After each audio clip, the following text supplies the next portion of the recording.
Já vás vítám u dalšího vlogu. Já teda doufám, že si tenhle vlog užijete a že bude aj zábavný a víc výletů tady bude a že to nebude natočený jenom z domu.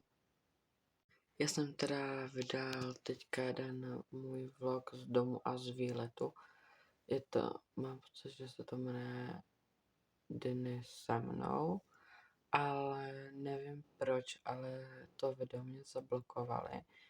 Takže počkám týden, jestli se to neodblokuje a jinak bych požádal, aby mě to odblokovali. Už je teda 10:30 a já se za chvíli půjdu sprchovat a ještě se půjdu večer dívat na jedno video na YouTube. Nevím, jak se teda teďka ale jmenuje, ale natočím vám to. Jsem zjistil, proč mě to zablokovali, ale nemůžu to říct tady. Ale možná poznáte, jaký to bylo slovo, ale bylo to trošku smutný, takže jsem to tam, nebo YouTube nechce, aby to tam bylo, takže jsem to musel vypípnout a nahrává se to znova. A už je 11 hodin, takže se půjdu vysprchovat. Jsem vysprchovaný, ještě si vyčistím zuby a pak vám ukážu to video, na které se budu dívat. Jmenuje se to Grill Battle a já se jdu podívat na tuhle epizodu. Je to Sugar Daddy a Lela Vémola a jednou jsem to viděla a bylo to fakt zábavné a srandovní, takže se na to ještě jednou podívám. Ale jakože je tam víc těch epizod, takže se ještě na tyhle všechny kouknu. Jakože je to fakt vtipný. Je to strašně srandovní, takže doporučuju. Už je 0:23 a já jsem to teda přes chvilku dokoukal, ale spát se mě ještě teda nechce. Takže možná se podívám ještě na nějaký krátký video a pak půjdu spát, ale dneska se vám už neozvu a ozvu se vám zítra. Dobrou. Dobré ráno, už je další den a my už jedeme.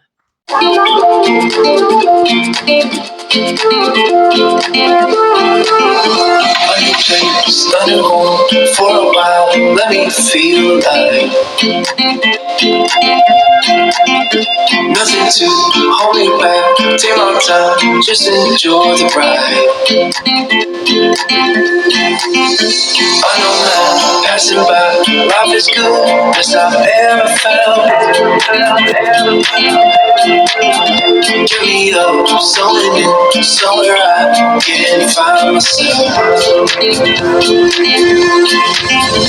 Oh, I feel so alive. My už jsme přijeli a bylo to teda mega dobrý. Já jsem se to užil a ještě ve vlogu budu pokračovat, ale už je 6 hodin, takže já se půjdu navečeřet a potom ještě nevím, co budu dělat. Už je 10 hodin a já se teďka koukám na videa, ale nevím proč, ale já furt natáčím prostě z postele. Jakoby, že večer už nic nedělám, ale prostě furt natáčím jenom z postele. Ale zkusím se zítra aj to pokusit natočit prostě, nevím, nějaký prostě třeba, nevím, fakt nevím. Ale třeba budu zítra ještě uklízet a tak, takže to vám natočím. A já se půjdu ještě podívat za ségrou a potom už se půjdu sprchovat. Já už teda dneska nic nebudu natáčet, protože stejně už nic nevím, co natočit, takže se půjdu jenom osprchovat a ozvu se vám teda až zítra, takže dobrou. Už je další den, už jsou 3 hodiny a já jsem po obědě a za chvilku budu do bazénu, protože je nějakých 28 stupňů, takže se budu trochu ochladit. Je hezky modrý, táta nám pustil robota, aby byl jakože ten spodek čistý. Jakože je tam trošinku to modrý, ale to je takový toho, aby to bylo čistý, ale jakože ještě musím vyčistit ten vršek, že protože tam plavou nějaký prostě mušky a tak, ale to mega čistý. Takže já už tam jdu. Už je 8 hodin a já už jsem teda hodně dlouho po bazéně. Byl jsem tam tak hoďku a potom přišla strida, protože hlídá vnučku, takže tady byly tady asi tak nějak třeba 2 hodiny a zítra, tak možná k nim půjdeme grillovat. Už je 11 hodin a já se jdu teďka vysprchovat a já jdu zítra na rovnátka, takže dopoledne nebudu natáčet a odpoledne zase budu natáčet, ale jakože dneska ještě něco možná natočím. Já jsem se vysprchoval a už jsem se vyčistil zuby a ozvu se vám asi už zítra, protože se budu jen koukat na to, protože ještě se mi spát nechce, takže se vám ozvu zítra dobrou. Bude ráno, už je další den a já jsem si teďka vyčistil zuby a za nějakých 5 minut už vyrážíme.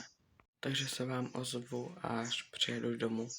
My jsme před hodinou přišli a už jsme měli i oběd, měli jsme palačinky a teďka se půjdu uklízet pokoj. Uklízel a teď se jdu dělat salát. Už je 8 hodin a já se jdu teďka vysprchovat, protože se mě nechce až večer a ještě si půjdu udělat večeři. Vysprchovaný a už jdu na večeři. Já jsem nějakou tu dobu po večeři, ale už je 11 hodin a já už teda tenhle vlog budu ukončovat, ale vůbec nevím, kdy vyjde. Asi by mohl vyjít zítra, možná ve 3 hodiny odpoledne, nevím. A potom si dám týden pauzu, takže nic nebude vycházet.